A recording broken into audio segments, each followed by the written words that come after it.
예, 신율의 뉴스 정면 승부 2부 시작합니다. 2부 정면 인터뷰에서 만나볼 분 제가 앞서도 예고해 드렸습니다만 지금 스튜디오에는 김부겸 전 국무총리 나와 계십니다.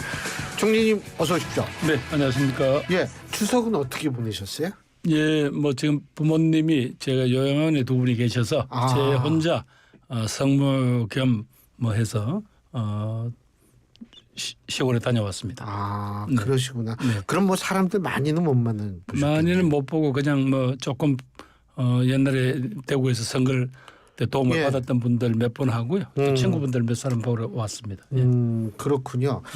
그런데 뭐 김 총리님께서는 정치도 오래 하셨고 그리고 사실 이 민심의 분위기, 정치 오래 하시는 분들은 민심의 분위기가 이게 사실 뭐 꼭 사람을 안 만나 보더라도 이렇게 체감을 하실 수 있잖아요. 어떻게 평가하십니까? 예, 무엇보다도 뭐 워낙 지금 밑바닥 경제라고 하죠. 이 서민 경제가 워낙 어려우니까요. 다들 그건 좀 고통스러워하고 또 그나마 또 세상 일에 대해서 좀 관심 있는 분들은 정치 현상이라든가 이런 등등으로 해서 나라의 장래에서 걱정을 하죠. 근데 또 제일 이제 몇 사람 그 친구 아드님하고 따님들 이렇게 몇 사람 같이 볼 기회가 있었는데 이 친구들 얼굴에 이렇게 드리워진 여러 가지 어떤 불안의 그림자라고 할까요? 이 청년들이 활기차고 이래야 될 텐데 다들 이제 결국 이제 취업 걱정이라든가 이런 걱정이겠죠. 그래서 그게 부모 세대로서 가슴이 아팠습니다. 지금 이제 여러 가지 어려운 적이 많은데 지금 뭐 사실 여당 같은 경우에도 그런 일에 매진을 해야 되는데 얼마 전에 만찬 저녁을 먹었는데 그 뒷얘기도 많이 나오고 이런 걸 보면은 국민의 한 사람으로서 좀 착잡하다고 생각하시는 분들도 많을 것 같아요. 뭐 조금이라도 이렇게 우리 대한민국이 흘러오는 역사에서 다들 그분들은 어떤 형태로든지 우리 국민들은 어떤 역할을 하셔서 여기까지 왔잖아요. 그만큼 그래서 대한민국에 대한 어떤 사랑이라든가 이런 것도 깊고요. 그런데 최근에 와서 모두 다 아무도 책임을 안 진 채 흘러가는 거 아니냐. 그저 내 앞에 주어진 그런 숙제가 아니니까 나는 옆으로 비켜가도 된다라는 조금 이런 무책임 무기력 이런 것들이 조금 사회적 풍토가 되는 게 풍조가 되는 게 아니냐. 그럼 누가 책임지냐. 우리 앞에 분명히 문제가 뭐라는 것은 누구든지 느낄 수는 있잖아요. 특히 젊은이들 문제, 저출생 문제 뭐 이번 여름에 많이 당해보셨습니다만 이제 옛날에 남의 일처럼 됐던 기후위기 문제 같은 거 분명히 대한민국도 뭔가 준비를 해야 될 텐데 그런 이야기는 정부에서 이야기를 하지 않지 않냐. 또 정치권도 여기에 대한 토론다운 토론이 안 되고 있지 않냐. 뭐 이런 걸 막연하게나마 불안하게 느끼시는 것 같아요.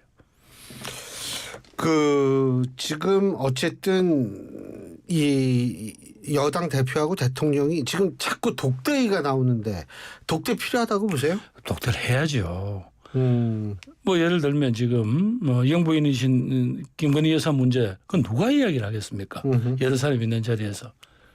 그래도 여당 대표이니까 대통령하고 독대를 해서 이 문제는 여기 정도까지는 처리를 해야 국민 여론을 잠재울 수 있습니다.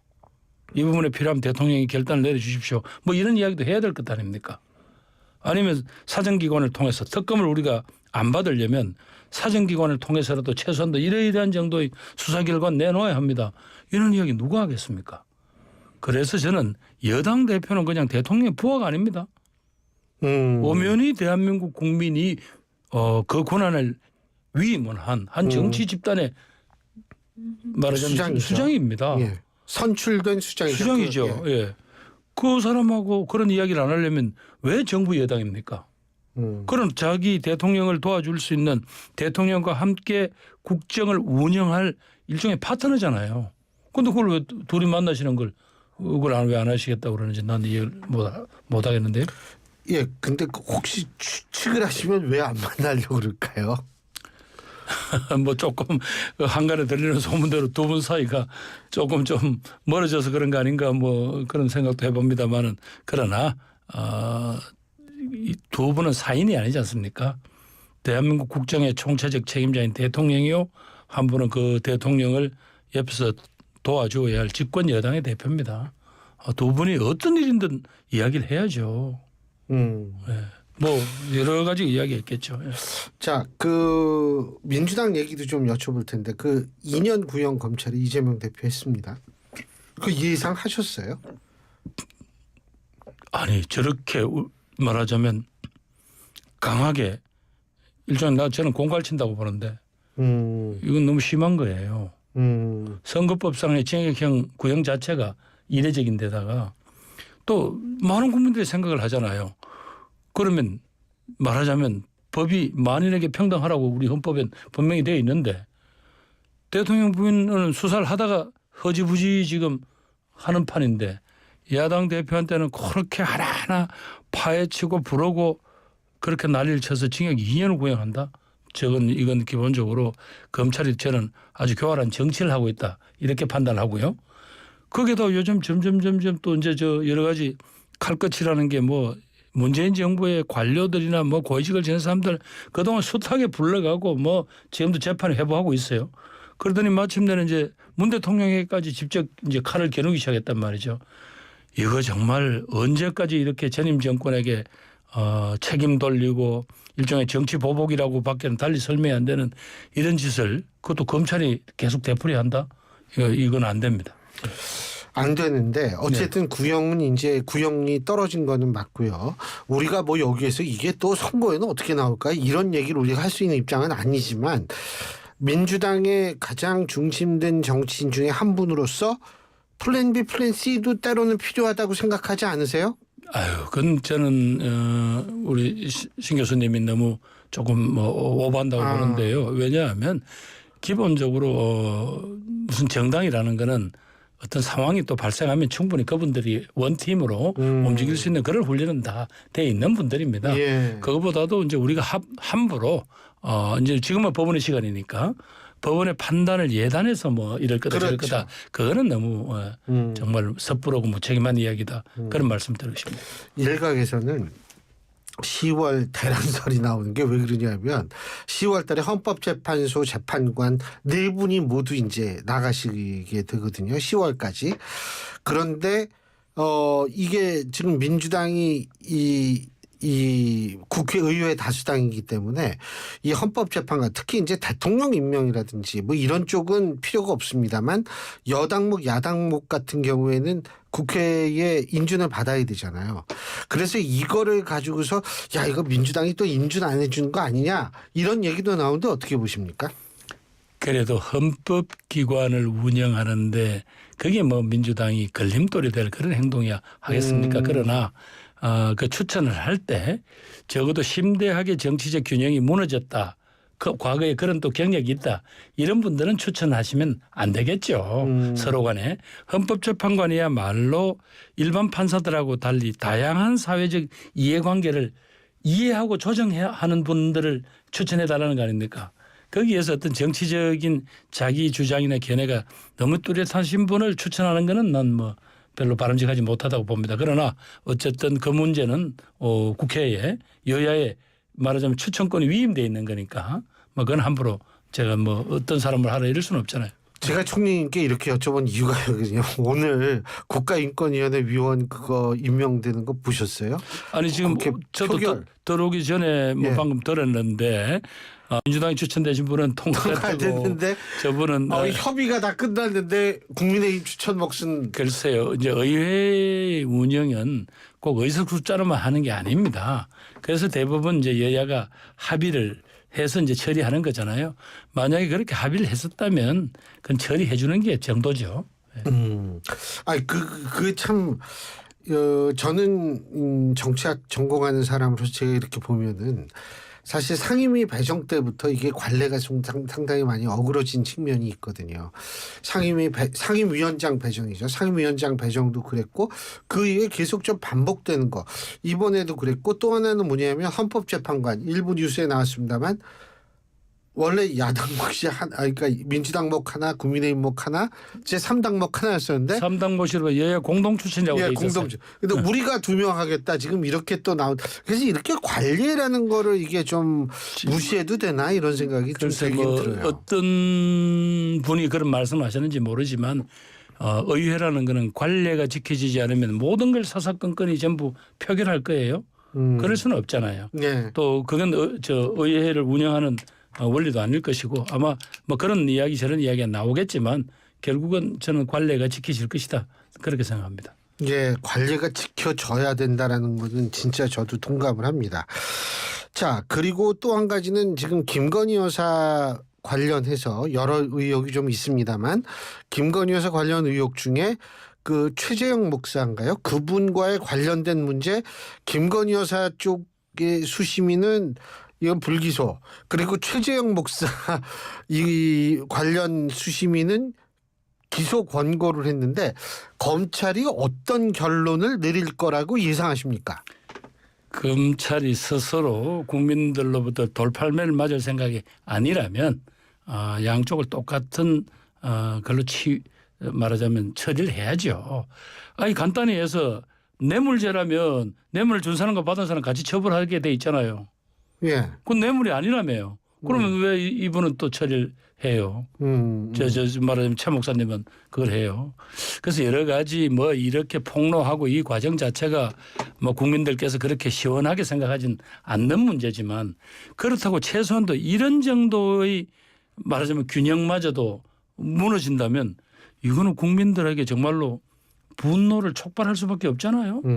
저는 그건 분명히 검찰이 또 특히 새 검찰총장 취임 첫 작품이 될 수도 있잖아요. 예. 그래서 이건 분명한 거는 이거는 공적 기준을 세워야 한다. 누가 보더라도 말이 안 되잖아요. 좀 헷갈리죠. 아니 뇌물이라면 뇌물을 준 사람 받은 사람 같이 처벌하는 게 맞고 뇌물 아니라면 아까 이야기한 두 사람에게 무슨 다른 거 한 게 맞는데 그건 좀 누가 보더라도 납득이 안 되는 것 같습니다. 하관 지금 그것도 이제 결론을 빨리 내야 될 것 같고 또 한 가지 금투세는 어떻게 보세요? 그거는 아마 민주당 분위기도 그렇고요.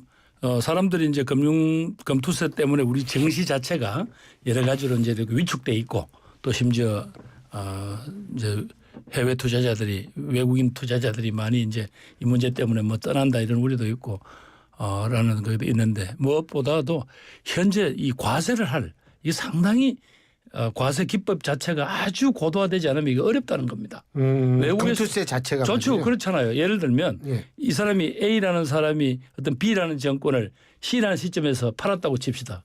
그런데 이 정권이 언제 사둔 건지 말하자면 그 이익을 어떻게 봐야 되는 건지 이런 것에 대해서 정확하게 돼야 될 거 아니에요. 뭐 20년 전에 장기 갖고 있을 수도 있는 있을 수 거죠. 있고. 그리고 이런 것들 외국도 보니까 아주 오랫동안 그걸 준비를 했더라고요.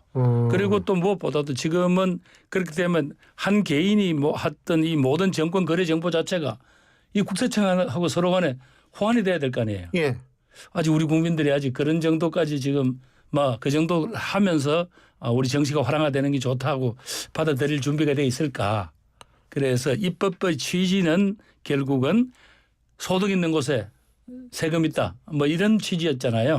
그런데 예. 지금의 여러 상황을 고려한다면 뭐 저는 유예하는 것이 불가피하다고 봅니다. 다만 기왕에 만든 법 자체를 폐기하라라고 무조건 주장할 게 아니라 아까 말씀드린 대로 여러 가지 과세의 기법이라든가 또 여러 가지 개인의 금융 정보에 대한 이 거래 내용을 이 말하자면 국가가 알게 되는 거 아니에요. 그 이런 부분들을 어디까지 허용할지 뭐 이런 부분들은 좀 더 우리가 연구를 계속 해야 된다고 봅니다. 그러니까 아직은 섣부르게 시행을 하지 말고 하는 게 좀 그렇다는 말씀이시죠. 예.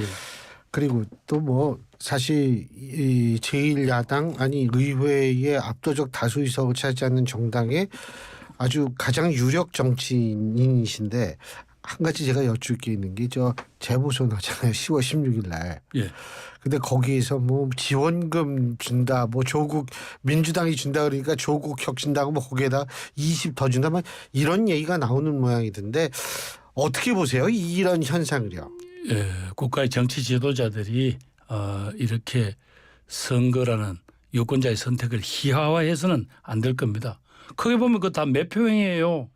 그래서 저도 솔직한 얘기로 이게 선거법 위반 아닌가 그런 생각을 했었는데 아니긴 아닌 모양이더라고요. 예. 행복 지원금인가 뭐 이름이 아니 뭐라고 하든 간에 기본적으로. 그러면 그 돈은 어디서 나오는 겁니까? 그렇죠. 세금이죠, 결국. 국민 세금이에요. 네. 두 분이 사재 팔아서 한다는 뜻은 아니었잖아요. 그렇죠. 또 그렇게 해서 지금 제가 보기에 그 해당 지역 그 우리 국민들이 그렇게 만만하게 보입니까? 그분들은 그냥 또 이 대의기구에 오는 국회의원들이나 이런 분이 아니고 이분들은 당장 그 당선된 다음 날부터 바로 그 지역 살림을 그렇죠. 살아야 됩니다. 재보궐선거니까요. 그분들이 제가 보기에는 막 군 단위 그래봐야 예산이 5천억 내외일 텐데 예. 그 중에서 전부 그런 식으로 다 선심 쓰고 나면 그다음엔 그 이미 쭉 예정됐던 각종 사업은 다 안 해도 되는 겁니까? 그래 뭔가 조금 제가 보기에는 뭐 이 언론에 보도되고 하는 과정에서 약간의 무슨 오해도 있을 것 같아서 제가 섣불리 판단은 못 하겠습니다만은 그건 지금 현재 우리가 알고 있는 신생 교수께서 말씀하신 그게 사실이라면 그건 아니죠. 네. 저도 사실 그래서 한번 기사를 찾아봤어요. 전 맨 처음에 그럴 리가 있겠어 그랬는데 그 기사가 나오더라고요. 그런 의미에서 그리고 이제 사실 김부겸 총리님께서는 국가를 운영해 보셨기 때문에 여쭤보는데 지금 민주당에선 25만 원 지역 화폐 그 법 뭐 이런 거 다 통과시키고 있는데 어떻게 보십니까? 그 법은? 저는 지난번에 그 문제가 나왔을 때 과거 우리가 이제 코로나 시절에 6-7차례 말하자면 민생 긴급 재난지원금을 우리가 쭉 지불을 했잖아요. 제 기억으로는 전 국민 대상으로 한 건 한 번 정도밖에 없었을 거예요. 한두 번 될 겁니다. 예. 그런데 그때 그만큼 어렵고 실질적으로 내수 자체가 지금 막 얼어붙어서 자영업자 소상공인 이런 사람들이 쓰러지는 판이니까 그걸 이제 국가가 긴급 일종의 구제를 해야죠. 이제 그런 차원이었다면 지금도 여러 가지 내수가 어려워서 이분들이 제일 고통스럽습니다. 뭐 우리 이제 봉급을 타는 사람들 또 이런 분들은 뭐 좀 괜찮지만 이분들이 제일 힘듭니다. 소상공인 자영업자. 저는 이분들로부터 시작해서 뭐 여러 가지 이제 우리 사회 보장의 대상이 되시는 분, 복지의 대상이 되는 이런 분들에 대해서 예를 들면 우선 제한적으로 그분들을 지원을 해서 이 어려운 시기를 좀 극복할 수 있게 하는 막 그런 정도로 여야가 합의했으면 어떨까. 그러면 이 문제를 제안했던 뭐 이재명 대표도 자기 주장이 관철된 것이고 또 정부도 그렇게 됐을 때 야당의 주장이지만 합리적인 부분들은 자기들이 그걸 받아들이는 또 그런 좋은 여야의 협력 모델도 되는 겁니다. 다만 이제 솔직하게 말씀드리면 그렇다고 해서 이 돈을 또 어디서 했네요. 기왕 이미 예산은 다 짜져졌잖아요. 그럼 추가로 이 돈을 어디서 만들어야 됩니까?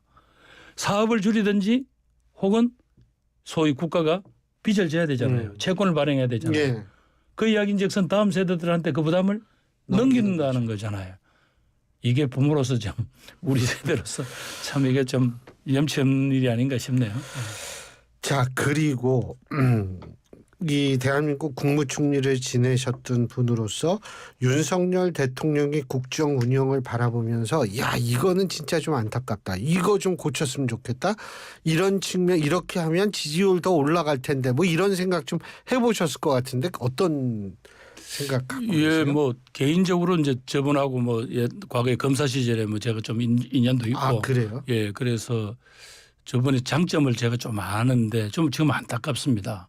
왜냐하면 어느 날 대통령 주변에 이런저런 민심을 전달하는 그런 창구들이 대부분 다 닫혀진 게 아닌가. 그래서 대통령이 뭔가를 고집스럽게 자꾸 하신다. 예를 들면 지금 의료대란 같은 거는 우선 내년부터 진짜 이대로 가면요. 내년에 군의관 갈 사람도 없잖아요. 공중보건의도 없잖아요. 그럼 어디다 그분들을 채워서 메꿀 겁니까?